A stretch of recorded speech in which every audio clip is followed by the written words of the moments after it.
السلام علیکم ورحمۃ اللہ وبرکاتہ۔ بسم اللہ الرحمن الرحیم۔ عنوان ہے میری وجہ سے حضور صلی اللہ علیہ وسلم کو جنت میں جانے میں دیر نہ ہو جائے۔ ایک بزرگ کے بارے میں آتا ہے کہ وہ حج پر گئے ہوئے تھے، ایک جگہ جا رہے تھے، ان کا تھیلا ان کے ہاتھ میں تھا۔ ایک نوجوان آیا اور ان سے ان کا تھیلا چھینا اور بھاگ گیا۔ ذرا آگے گیا تو اس کی آنکھوں کے سامنے اندھیرا چھا گیا، جیسے بینائی چلی گئی۔ اس نے رونا شروع کر دیا۔ لوگوں نے پوچھا کیوں روتے ہو؟ کہنے لگا میں نے فلاں جگہ پر ایک بوڑھے میاں کا تھیلا چھینا ہے اور مجھے لگتا ہے وہ کوئی اللہ کا مقبول بندہ تھا کہ میری بینائی چلی گئی۔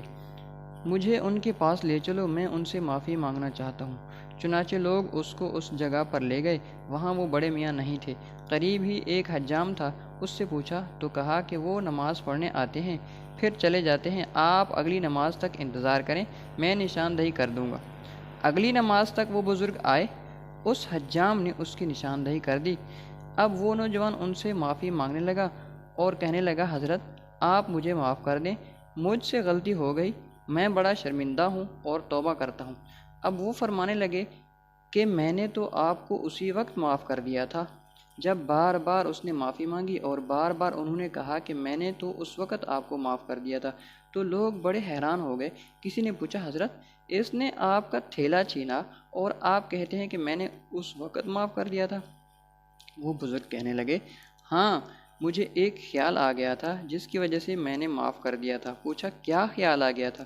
اس نے کہا کہ میں نے علماء سے مسئلہ سنا ہے کہ نبی صلی اللہ علیہ وسلم نے فرمایا کہ قیامت کے دن میری امت کو حساب کتاب کے لیے پیش کیا جائے گا۔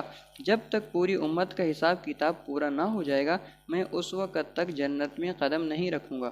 میرے دل میں خیال آیا کہ اس نے میرا تھیلا چھینا، اگر میں نے معاف نہ کیا تو قیامت کے دن میرا یہ مقدمہ پیش ہوگا، اور جتنی دیر اس مقدمے کے فیصلے میں لگے گی میرے محبوب صلی اللہ علیہ وسلم کو جنت میں جانے میں اتنی دیر ہو جائے گی۔